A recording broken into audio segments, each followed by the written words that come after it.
ನಮ್ಮಲ್ಲಿ ಎಷ್ಟು ಜನಕ್ಕೆ ಜ್ಯುವೆಲ್ರಿ ಅಂದ್ರೆ ಇಷ್ಟ? ಆಲ್ಮೋಸ್ಟ್ ಆಲ್ ಎಲ್ರಿಗೂ ಇಷ್ಟನೇ. ಅದು ಗೋಲ್ಡ್ ಆಗಿರ್ಬೋದು, ಸಿಲ್ವರ್ ಆಗಿರ್ಬೋದು, ಪ್ಲಾಟಿನಮ್ ಆಗಿರ್ಬೋದು, ಯಾವುದೇ ಆಗಿರ್ಬೋದು. ಆದರೆ ಹ್ಯಾಂಡ್ ಮೇಡ್ ಜ್ಯುವೆಲ್ರಿ ಇರುತ್ತಲ್ಲ, ಅದರಷ್ಟು ಇಷ್ಟ ಯಾವುದು ಇಷ್ಟ ಆಗಕ್ಕೆ ಚಾನ್ಸೇ ಇಲ್ಲ. ಯಾಕಂದರೆ ಅದನ್ನು ಡಿಸೈನ್ ಮಾಡೋದು ಸುಲಭ ಅಲ್ಲ. ಅದಕ್ಕೆ ಎಕ್ಸ್ಟ್ರಾ ಎಫರ್ಟ್ಸ್ ಬೇಕು, ಎಕ್ಸ್ಟ್ರಾ ಕ್ರಿಯೇಟಿವ್ ಟೈಮ್ ಬೇಕು. ಅದೊಂದು ಆರ್ಟ್ ಫಾರ್ಮ್ನ ಯೂಸ್ ಮಾಡ್ಕೊಂಡು ಮಾಡ್ತೀವಲ್ಲ, ಅದಕ್ಕೆ ಅದು ತುಂಬ ಸ್ಪೆಷಲ್. ನಾನು ಇವತ್ತಿನ ವಿಡಿಯೋದಲ್ಲಿ ಹ್ಯಾಂಡ್ ಮೇಡ್ ಜ್ಯುವೆಲ್ರಿ ಬಿಸ್ನೆಸ್ನ ಹೆಂಗೆ ಸ್ಟಾರ್ಟ್ ಮಾಡಬೇಕು ಅಂತ ಹೇಳ್ತೀನಿ. ಅದಕ್ಕೋಸ್ಕರ ವಿಡಿಯೋನ ಕಂಪ್ಲೀಟ್ ಆಗಿ ನೋಡಿ, ನಿಮ್ಮ ಫ್ರೆಂಡ್ಸ್ಗೂ ಫ್ಯಾಮಿಲಿಗೂ ಎಲ್ರಿಗೂ ಶೇರ್ ಮಾಡಿ.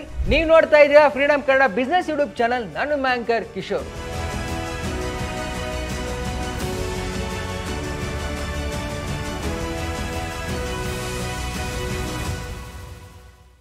ನಾನು ಆಗಲೇ ಹೇಳಿದ್ನಲ್ಲ, ಹ್ಯಾಂಡ್ ಮೇಡ್ ಜ್ಯುವೆಲ್ರಿನ ಮಾಡೋದು ಸುಲಭದ ಮಾತಲ್ಲ. ಅದಕ್ಕೆ ಎಕ್ಸ್ಟ್ರಾ ಟೈಮ್ ಬೇಕು, ಎಕ್ಸ್ಟ್ರಾ ಪ್ಯಾಷನ್ ಬೇಕು, ತುಂಬ ಇಷ್ಟಪಟ್ಟು ಕಷ್ಟಪಟ್ಟು ಮಾಡಬೇಕು. ಆ್ಯಂಡ್ ಇದನ್ನೇ ಬಿಸ್ನೆಸ್ಸಾಗಿ ಕನ್ವರ್ಟ್ ಮಾಡಬೇಕು ಅಂದರೆ ನಮಗೆ ಕಂಪ್ಲೀಟ್ ಡೀಟೇಲ್ಸ್ ಬೇಕು. ಹೆಂಗೆ ಸ್ಟಾರ್ಟ್ ಮಾಡಬೇಕು, ಕಂಪ್ಲೀಟ್ ಬಿಸ್ನೆಸ್ ಪ್ಲ್ಯಾನ್ ಬೇಕು. ನಾನು ಅದಕ್ಕೆ ಇವತ್ತಿನ ವಿಡಿಯೋದಲ್ಲಿ step by step in detail ಆಗಿ ಎಕ್ಸ್ಪ್ಲೇನ್ ಮಾಡ್ತೀನಿ. ಹ್ಯಾಂಡ್ ಮೇಡ್ ಜ್ಯುವೆಲ್ರಿ ಬಿಸ್ನೆಸ್ನ ಸ್ಟಾರ್ಟ್ ಮಾಡಬೇಕಾದ್ರೆ ಏನೇನೆಲ್ಲ ಮಾಡಬೇಕು ಅಂತ. ಮೊದಲಿಗೆ ನಾವು ಏನೇ ಒಂದು ಪ್ರಾಜೆಕ್ಟ್ನ ಸ್ಟಾರ್ಟ್ ಮಾಡಬೇಕು ಅಂತ ಇದ್ದರೆ ಬ್ಲೂ ಪ್ರಿಂಟ್ ಅನ್ನೋದು ತುಂಬ ಇಂಪಾರ್ಟೆಂಟ್ ಆಗುತ್ತೆ.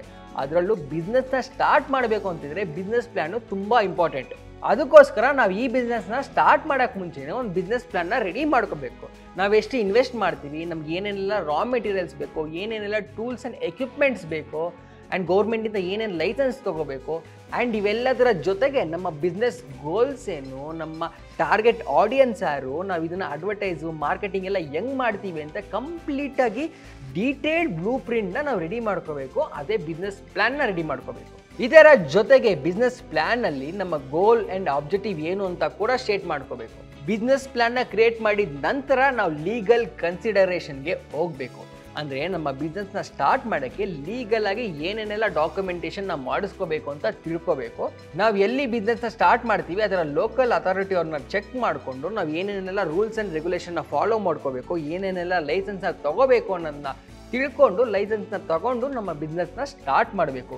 ಆ್ಯಂಡ್ ಇದರ ಜೊತೆಗೆ ನಮ್ಮ ಬಿಸ್ನೆಸ್ ಸ್ಟ್ರಕ್ಚರ್ನ ನಾವು ಡಿಸೈಡ್ ಮಾಡ್ಕೋಬೇಕು. ನಾವು ಸೋಲ್ ಪ್ರೊಪ್ರೈಟರ್ಶಿಪ್ ಮಾಡ್ತಾ ಇದ್ದೀವಾ, ಪಾರ್ಟ್ನರ್ಶಿಪ್ ಮಾಡ್ತಾ ಇದ್ದೀವಾ, ಇಲ್ಲ ಬೇರೆ ಯಾವ್ದಾದ್ರು ಮಾಡ್ತಾ ಇದ್ದೀವಾ ಅಂತ ಫಸ್ಟೇ ನಾವು ಡಿಸೈಡ್ ಮಾಡಿಕೊಂಡು ಲೀಗಲ್ ಆಗಿ ಡಾಕ್ಯುಮೆಂಟೇಷನ್ನ ಮಾಡಿಸ್ಕೋಬೇಕು.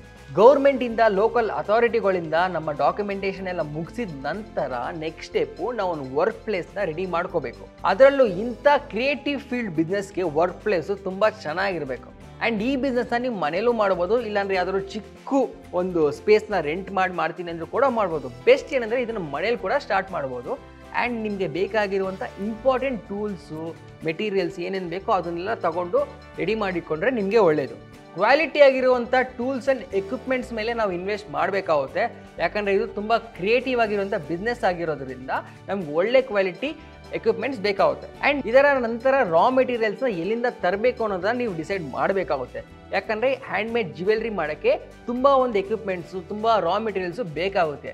ಇದನ್ನು ನೀವು ಎಲ್ಲಿಂದ ತರ್ತೀರಾ ಅನ್ನೋದು ಕೂಡ ಡಿಸೈಡ್ ಮಾಡ್ಕೋಬೇಕಾಗುತ್ತೆ. ಯಾರು ಸಪ್ಲೈಯರ್ಗಳು, ಯಾರು ಡೀಲರ್ಗಳು, ಯಾರು ಹ್ಯಾಂಡ್ ಮೇಡ್ ಜ್ಯುವೆಲ್ರಿನ ಸ್ಟಾರ್ಟ್ ಮಾಡೋಕ್ಕೆ ಏನೇನೆಲ್ಲ ಎಕ್ವಿಪ್ಮೆಂಟ್ಸ್ ಪ್ರೊವೈಡ್ ಮಾಡ್ತಾರೆ ಅಂಥವ್ರನ್ನ ಕಾಂಟ್ಯಾಕ್ಟ್ ತೊಗೊಂಡು ನೀವು ಫಸ್ಟೇ ರೆಡಿ ಮಾಡಿ ಇಟ್ಕೋಬೇಕಾಗುತ್ತೆ. ಇದಕ್ಕೆ ಬೇಕಾಗಿರುವಂಥ ವೈರ್ಸು, ಜಮ್ ಸ್ಟೋನ್ಸು, ಇಲ್ಲ ಬೇರೆ ಏನಾದರೂ ಕಾಂಪೋನೆಂಟ್ಸ್ ಬೇಕು ಅಂದರೆ ನೀವು ಫಸ್ಟೇ ಅದರ ಡೀಲರ್ಸು ಇಲ್ಲಾಂದರೆ ಸಪ್ಲೈಯರ್ನ ಕಾಂಟ್ಯಾಕ್ಟ್ನ ತೊಗೊಂಡು ನೀವು ಫಸ್ಟೇ ಬಿಸ್ನೆಸ್ ಪ್ಲ್ಯಾನ್ನ ರೆಡಿ ಮಾಡಿದ ನಂತರನೇ ಇವೆಲ್ಲನೂ ರೆಡಿ ಮಾಡಿ ಇಟ್ಕೋಬೇಕಾಗುತ್ತೆ. ಇದರ ನಂತರ ಯೂನಿಕ್ ಆಗಿರೋ ಬ್ರ್ಯಾಂಡ್ನ ಕ್ರಿಯೇಟ್ ಮಾಡಬೇಕು. ಇದರಲ್ಲಿ ಬಿಸ್ನೆಸ್ ಐಡೆಂಟಿಟಿ, ಬಿಸ್ನೆಸ್ ನೇಮು, ನಿಮ್ಮ ಲೋಗೋ ಎಲ್ಲ ಕೂಡ ಇನ್ಕ್ಲೂಡ್ ಆಗುತ್ತೆ. ಆ್ಯಂಡ್ ಇದರಲ್ಲೇ ನೀವೆಷ್ಟು ಕ್ರಿಯೇಟಿವ್ ಆಗಿದ್ರೆ ಬೇರೆ ಬ್ರ್ಯಾಂಡ್ಗಿಂತ ಅಂತ ಕೂಡ ಪ್ರೂವ್ ಆಗುತ್ತೆ. ಅದಕ್ಕೋಸ್ಕರನೇ ನಾವು ಒಂದು ಯೂನಿಕ್ ಆಗಿರೋ ಬ್ರ್ಯಾಂಡ್ನ ಕ್ರಿಯೇಟ್ ಮಾಡೋದು ತುಂಬ ಮ್ಯಾಂಡೇಟರಿ. ಒಂದು ಯೂನಿಕ್ ಆಗಿರೋ ಬ್ರ್ಯಾಂಡ್ನ ಕ್ರಿಯೇಟ್ ಮಾಡಿದ ನಂತರನೇ ನೀವು ಆನ್ಲೈನಲ್ಲಿ ಆ್ಯಕ್ಟಿವ್ ಆಗಿರೋಕ್ಕೆ ಸ್ಟಾರ್ಟ್ ಮಾಡ್ಕೋಬೇಕು. ಇದು ಸೋಷಿಯಲ್ ಮೀಡಿಯಾನೂ ಆಗಿರ್ಬೋದು, ಇಲ್ಲಾಂದರೆ ವೆಬ್ಸೈಟ್ ಕೂಡ ಆಗಿರ್ಬೋದು.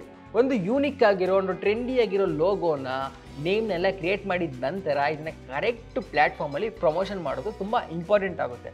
ಇವತ್ತಿನ ಜನ್ರೇಷನಲ್ಲಿ ಸೋಷಿಯಲ್ ಮೀಡಿಯಾದಿಂದ ರೈಟ್ ಪ್ಲ್ಯಾಟ್ಫಾರ್ಮ್. ನೀವೇನೇ ಪ್ರಮೋಟ್ ಮಾಡಬೇಕು ಅಂದ್ರೂ ಸೋಷಿಯಲ್ ಮೀಡಿಯಾದಿಂದ ಪ್ರಮೋಟ್ ಮಾಡಿದ್ರೆ ತುಂಬ ಜನಕ್ಕೆ ರೀಚ್ ಆಗುತ್ತೆ. ಆ್ಯಂಡ್ ಇದರಲ್ಲಿ ಟಾರ್ಗೆಟ್ ಆಡಿಯನ್ಸ್ನ ಸೆಟ್ ಮಾಡ್ಕೋಬೋದು. ನೀವು ಯಾವ ರೀಜನ್ ಆಡಿಯನ್ಸ್ಗೆ, ಯಾವ ಏಜ್ ಗ್ರೂಪ್ ಆಡಿಯನ್ಸ್ನ ಟಾರ್ಗೆಟ್ ಮಾಡ್ತಾ ಇದ್ದೀರಾ ಅಂತ ಕೂಡ ನೀವು ಸೆಟ್ ಮಾಡಿಕೊಂಡು ಅವ್ರನ್ನ ಕೂಡ ಟಾರ್ಗೆಟ್ ಮಾಡಿ ನಿಮ್ಮ ಪ್ರಾಡಕ್ಟ್ಸ್ನ ಪ್ರಮೋಷನ್ ಮಾಡ್ಕೋಬೋದು. ಸೋಷಿಯಲ್ ಮೀಡಿಯಾದಲ್ಲಿ ಪ್ರಮೋಷನ್ ಮಾಡಿದ ನಂತರ ನೀವೊಂದು ಆನ್ಲೈನ್ ವೆಬ್ಸೈಟ್ನ ಕ್ರಿಯೇಟ್ ಮಾಡಿಕೊಂಡು ಜನ ಅಲ್ಲೇ ನಿಮ್ಮ ಪ್ರಾಡಕ್ಟ್ಸ್ನ ಆನ್ಲೈನ್ ಬುಕ್ ಮಾಡೋ ಥರ ಮಾಡ್ಬೋದು. ಇದರಿಂದ ಏನಾಗುತ್ತೆ ಅಂದರೆ ಸೋಷಿಯಲ್ ಮೀಡಿಯಾದಲ್ಲಿ ಆಲ್ರೆಡಿ ನಿಮ್ಮ ಪ್ರಾಡಕ್ಟ್ಸ್ಗೆ, ನಿಮ್ಮ ಬ್ರ್ಯಾಂಡ್ಗೆ ನೋಡಿ ಅಟ್ರಾಕ್ಟ್ ಆಗಿರೋರೆಲ್ಲನೂ ನಿಮ್ಮ ಹತ್ರನೇ ಬಂದು ಪ್ರಾಡಕ್ಟ್ನ ತೊಗೋಬೇಕು ಅಂತ ಏನಿಲ್ಲ, ಆನ್ಲೈನಲ್ಲಿ ಬುಕ್ ಮಾಡಿ ತೊಗೋಬೋದು. ಇದರ ನಂತರ ಪ್ರೈಸಿಂಗ್.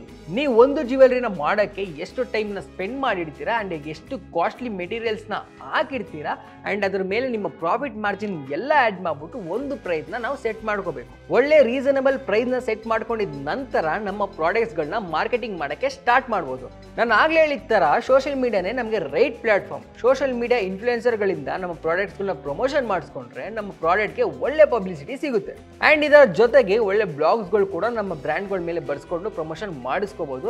ಹ್ಯಾಂಡ್ ಮೇಡ್ ಜ್ಯುವೆಲ್ರಿ ಬಿಸ್ನೆಸ್ನ ಸ್ಟಾರ್ಟ್ ಮಾಡೋಕ್ಕೆ ಮುಖ್ಯವಾಗಿ ಬೇಕಾಗಿರುವಂಥ ನಮ್ಮ ಕ್ರಿಯೇಟಿವ್ ಸ್ಕಿಲ್ ಬಗ್ಗೆ ಮಾತಾಡೋಣ ಇವಾಗ. ಕ್ರಿಯೇಟಿವ್ ಸ್ಕಿಲ್ಸ್ ಅಲ್ಲಿ ಮೇಜರ್ ಆಗಿ 3 ಪಾಯಿಂಟ್ಸ್ ಬರುತ್ತೆ.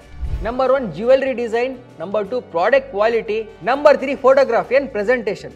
ಜ್ಯುವೆಲ್ರಿ ಡಿಸೈನಲ್ಲಿ ನಾವು ಯಾವ ಥರ ಜ್ಯುವೆಲ್ರಿನ ಡಿಸೈನ್ ಮಾಡ್ತೀವಿ ಅಂತ ಫಸ್ಟೇ ಅದಕ್ಕೂ ಕೂಡ ಒಂದು ಬ್ಲೂ ಪ್ರಿಂಟ್ ಹಾಕಿ ರೆಡಿ ಮಾಡ್ಕೋಬೇಕಾಗುತ್ತೆ. ಪ್ರಾಡಕ್ಟ್ ಕ್ವಾಲಿಟಿಯಲ್ಲಿ ನಾವು ಕರೆಕ್ಟ್ ಆಗಿರುವಂಥ ರಾ ಮೆಟೀರಿಯಲ್ಸ್ನ ಇನ್ಕ್ಲೂಡ್ ಮಾಡಿ ಕರೆಕ್ಟ್ ಆಗಿರುವಂಥ ಎಕ್ವಿಪ್ಮೆಂಟ್ಸ್ನ ಯೂಸ್ ಮಾಡಿ ರೆಡಿ ಮಾಡಬೇಕಾಗುತ್ತೆ. ಫೋಟೋಗ್ರಫಿ ಆ್ಯಂಡ್ ಪ್ರೆಸೆಂಟೇಷನಲ್ಲಿ ನಾವು ಎಷ್ಟೇ ಒಳ್ಳೆ ಕ್ವಾಲಿಟಿ ಪ್ರಾಡಕ್ಟ್ನ ರೆಡಿ ಮಾಡಿದ್ರು ಅದನ್ನ ಔಟ್ಲುಕ್ ತುಂಬ ಇಂಪಾರ್ಟೆಂಟ್ ಆಗುತ್ತೆ. ಅದಕ್ಕೋಸ್ಕರ ಈ ಒಂದು ಕ್ರಿಯೇಟಿವ್ ಸ್ಕಿಲ್ ಕೂಡ ನಾವು ಅಡಾಪ್ಟ್ ಮಾಡ್ಕೋಬೇಕು. ಈ 3 ಕ್ರಿಯೇಟಿವ್ ಸ್ಕಿಲ್ ಆದ್ಮೇಲೆ ಬರೋದೇ ಬಿಸ್ನೆಸ್ ಸ್ಕಿಲ್. ನಾವು ಎಷ್ಟೇ ಕ್ರಿಯೇಟಿವ್ ಆಗಿ ನಮ್ಮ ಪ್ರಾಡಕ್ಟ್ನ ಡಿಸೈನ್ ಮಾಡಿದ್ರು ಬಿಸ್ನೆಸ್ ಸ್ಕಿಲ್ ಇಲ್ಲ ಅಂದ್ರೆ ನಮ್ಮ ಬಿಸ್ನೆಸ್ ಪ್ರಾಫಿಟ್ ಕಾಣೋದೇ ಇಲ್ಲ. ಬಿಸ್ನೆಸ್ ಸ್ಕಿಲ್ ಅಲ್ಲಿ ಮೇಜರ್ ಆಗಿ 2 ಪಾಯಿಂಟ್ಸ್ ಬರುತ್ತೆ. Number 1 marketing and sales, number 2 branding and story telling. Marketing and sales ಅಂದ್ರೆ ನಿಮ್ಗೆ ಆಲ್ರೆಡಿ ಗೊತ್ತೇ ಇರುತ್ತೆ. ನಮ್ದು ಇಂಥ ಒಂದು ಪ್ರಾಡಕ್ಟ್ ಇದೆ ಅಂತ ಜನರಿಗೆ ತಲುಪಿಸೋದು ಅಂಡ್ ನಮ್ಮ ಪ್ರಾಡಕ್ಟ್ ಜನರು ಕೊಂಡ್ಕೊಳ್ಳೋ ಥರ ಮಾಡೋದು. ಬ್ರ್ಯಾಂಡಿಂಗ್ ಅಂಡ್ ಸ್ಟೋರಿ ಟೆಲ್ಲಿಂಗ್ ಅಂದರೆ ನಮ್ದು ಒಂದು ರೆಪ್ಯುಟೇಷನ್ ಬ್ರ್ಯಾಂಡ್ನ ಕ್ರಿಯೇಟ್ ಮಾಡಿಬಿಟ್ಟು ನಮ್ದು ಯೂನಿಕ್ ಆಗಿರುವಂಥ logo, business name, website, social media presence ಎಲ್ಲವನ್ನು ಕ್ರಿಯೇಟ್ ಮಾಡಿ ಜನರ ಹತ್ರ ತಲುಪೋದು. ಕ್ರಿಯೇಟಿವ್ ಸ್ಕಿಲ್ ನಂತರ ಬರೋದೇ ಬಿಸ್ನೆಸ್ ಸ್ಕಿಲ್. ಇದರಲ್ಲಿ ಮೊದಲಿಗೆ ಮಾರ್ಕೆಟಿಂಗ್ ಆ್ಯಂಡ್ ಸೇಲ್ಸ್ ಬರುತ್ತೆ. ನಮ್ಮದು ಇಂಥ ಒಂದು ಪ್ರಾಡಕ್ಟ್ ಇದೆ ಅಂತ ಜನರಿಗೆ ಗೊತ್ತಾಗಂಗೆ ಮಾಡೋದು ಆ್ಯಂಡ್ ನಮ್ಮ ಪ್ರಾಡಕ್ಟು ಜನರು ತಗೊಳ್ಳೋ ಹಾಗೆ ಮಾಡೋದು. ನಂತರ ಬ್ರ್ಯಾಂಡಿಂಗ್ ಆ್ಯಂಡ್ ಸ್ಟೋರಿ ಟೆಲ್ಲಿಂಗ್. ನಾವೊಂದು ಯೂನಿಕ್ ಆಗಿರುವಂಥ ಲೋಗೋ, ವೆಬ್ಸೈಟು, ಸೋಷಿಯಲ್ ಮೀಡಿಯಾ ಪ್ರೆಸೆನ್ಸ್ನ ಕ್ರಿಯೇಟ್ ಮಾಡಿಕೊಂಡ್ರು ಜನರನ್ನ ಅಟ್ರಾಕ್ಟ್ ಮಾಡೋದು. ನಂತರ ಪ್ರೈಸಿಂಗ್ ಆ್ಯಂಡ್ ಕಾಸ್ಟಿಂಗ್. ನಮ್ಮ ಪ್ರಾಡಕ್ಟ್ನ ಕ್ರಿಯೇಟ್ ಮಾಡೋಕ್ಕೆ ಒಳ್ಳೆ ರೀಸನಬಲ್ ಪ್ರೈಸಿಂದ ನಮ್ಮ ಮೆಟೀರಿಯಲ್ಸ್ನ ತರಬೇಕಾಗುತ್ತೆ ಆ್ಯಂಡ್ ಅದನ್ನು ಜನರಿಗೆ ಕೂಡ ರೀಸನಬಲ್ ಪ್ರೈಸಲ್ಲೇ ಕೊಟ್ಟು ಮಾರಬೇಕಾಗುತ್ತೆ. ನಂತರ ಬಿಸ್ನೆಸ್ ಆಪ್ರೇಷನ್. ಬಿಸ್ನೆಸ್ ಅಂದರೆ ನಾವು ಮಲ್ಟಿಪಲ್ ಆಪ್ರೇಷನ್ನ ನೋಡ್ಕೋಬೇಕಾಗುತ್ತೆ. ಇದರಲ್ಲಿ ಶಿಪ್ಪಿಂಗ್ ಆಗಿರ್ಬೋದು, ಇನ್ವೆಂಟ್ರಿ ಆಗಿರ್ಬೋದು, ಅಕೌಂಟ್ಸ್ನ ಮೇಂಟೈನ್ ಮಾಡೋದಾಗಿರ್ಬೋದು, ಪ್ರತಿಯೊಂದು ಆಗಿರ್ಬೋದು, ಇವೆಲ್ಲದರ ಬಿಸ್ನೆಸ್ ಸ್ಕಿಲ್ ಕೂಡ ನಮ್ಮ ಹತ್ರ ಇರಬೇಕು. ನಂತರ ಲೀಗಲ್ ಆ್ಯಂಡ್ ರೆಗ್ಯುಲಾರಿಟಿ ಕಂಪ್ಲೈನ್ಸ್. ನಾನು ಆಗಲೇ ಹೇಳಿದಂಗೆ ಲೀಗಲ್ ಆಗಿ ಏನೇನೆಲ್ಲ ನಮ್ಮ ಬಿಸ್ನೆಸ್ನ ಸ್ಟಾರ್ಟ್ ಮಾಡಬೇಕು ಅವೆಲ್ಲ ಕೂಡ ಮಾಡಬೇಕಾಗುತ್ತೆ. ಇದರ ನಂತರ ಅಡಿಷ್ನಲ್ ಆಗಿ 3 ಪಾಯಿಂಟ್ಸ್ ಇರುತ್ತೆ. ಅದೇ ಕಸ್ಟಮರ್ ಸರ್ವಿಸ್. ನಾವು ಕಸ್ಟಮರ್ ಸರ್ವಿಸ್ ಕೊಡೋದ್ರಲ್ಲಿ ದಿ ಬೆಸ್ಟ್ ಆಗಿರಬೇಕು. ನಮ್ಮ ಪ್ರಾಡಕ್ಟ್ನ ಒಂದ್ಸತಿ ತಗೊಂಡವರು ಮತ್ತೆ ಮತ್ತೆ ತಗೊಳ್ಳೋ ಹಾಗೆ ಮಾಡಬೇಕು. ಅದಕ್ಕೆ ಬೇಕಾಗಿರೋ ಹಂಗೆ ಅವ್ರನ್ನ ಫಾಲೋ ಅಪ್ ಕೂಡ ಮಾಡ್ತಾನೆ ಇರಬೇಕು. ನಂತರ ಅಡಾಪ್ಟಬಿಲಿಟಿ ಆ್ಯಂಡ್ ಲರ್ನಿಂಗ್. ನಮ್ದೊಂದು ಪ್ರಾಡಕ್ಟ್ ಕ್ಲಿಕ್ ಆಗಿದ ತಕ್ಷಣ ನಾವು ಅಲ್ಲಿಗೆ ಸುಪೀರಿಯರ್ ಅನ್ಕೋಬಾರ್ದು. ನಾವು ಆ ಮೂಮೆಂಟಿಂದ ಕೂಡ ನಾವು ಹೊಸದನ್ನ ಕಲಿತಾ ನಮ್ಮ ಪ್ರಾಡಕ್ಟ್ನ ಇಂಪ್ರೂವ್ ಮಾಡ್ತಾ ಹೋಗ್ತಾ ಇರಬೇಕು. ನಂತರ ಫಿನಾನ್ಷಿಯಲ್ ಮ್ಯಾನೇಜ್ಮೆಂಟ್. ನಾವು ಏನೇ ಬಿಸ್ನೆಸ್ನ ಸ್ಟಾರ್ಟ್ ಮಾಡೋಕ್ಕೆ ಮುಂಚೆ ನಾವು ಸ್ಟಾರ್ಟ್ ಮಾಡಿದ 6 ತಿಂಗಳವರೆಗೂ ನಾವು ದುಡ್ಡನ್ನ ಸೇವ್ ಮಾಡಿ ಇಟ್ಕೋಬೇಕು. ಯಾಕಂದರೆ ನಮಗೆ ಲಾಸ್ ಆಗೋಂಥ ಚಾನ್ಸಸ್ಸಲ್ಲಿ ನಮಗೆ ಪ್ರಾಬ್ಲಮ್ ಆಗೋದಿಲ್ಲ ಆ್ಯಂಡ್ ನಮಗೆ ಆಗ್ತಿರೋಂಥ ಪ್ರಾಫಿಟಲ್ಲಿ ಒಂದು ಪಾರ್ಟ್ನ ಸೇವ್ ಮಾಡಿಕೊಂಡು ನಮ್ಮ ಫ್ಯೂಚರ್ಗೆ ಇನ್ವೆಸ್ಟ್ ಮಾಡಬೇಕು. ಇದಿಷ್ಟು ಮುಖ್ಯವಾಗಿ ಹ್ಯಾಂಡ್ ಮೇಡ್ ಜ್ಯುವೆಲ್ರಿ ಬಿಸ್ನೆಸ್ನ ಸ್ಟಾರ್ಟ್ ಮಾಡೋಕ್ಕೆ ಏನೇನೆಲ್ಲ ಬೇಕು ಅಂತ ಹೇಳಿದ್ದೀನಿ. ನಿಮ್ಗೆ ಇನ್ನೂ ಇನ್ ಡೀಟೇಲ್ ಆಗಿ ಇನ್ಫಾರ್ಮೇಷನ್ ಬೇಕು ಅಂದರೆ ಫ್ರೀಡಮ್ ಆ್ಯಪ್ನ ಡೌನ್ಲೋಡ್ ಮಾಡಿ ಅಲ್ಲಿವರೆಗೆ ನಿಮಗೆ ಬೇಕಾಗಿರುವಂಥ ಇನ್ ಡೀಟೇಲ್ ಆಗಿ ಕಂಪ್ಲೀಟ್ ಇನ್ಫಾರ್ಮೇಷನ್ ಎಲ್ಲನೂ ಹೇಳ್ಕೊಡ್ತಾರೆ. ಈ ವಿಡಿಯೋ ನಿಮ್ಗೆ ಇಷ್ಟ ಆಗಿದೆ ಅನ್ಕೋತಾ ಇದ್ದೀನಿ. ಈ ವಿಡಿಯೋನ ನಿಮ್ಮ ಫ್ರೆಂಡ್ಸು, ಫ್ಯಾಮಿಲಿಗೆ ಎಲ್ರಿಗೂ ಶೇರ್ ಮಾಡಿ. ನೀವು ನೋಡ್ತಾ ಇದ್ದೀರಾ freedom Kannada business YouTube channel. ನಾನು ನಿಮ್ಮ ಆಂಕರ್ ಕಿಶೋರ್.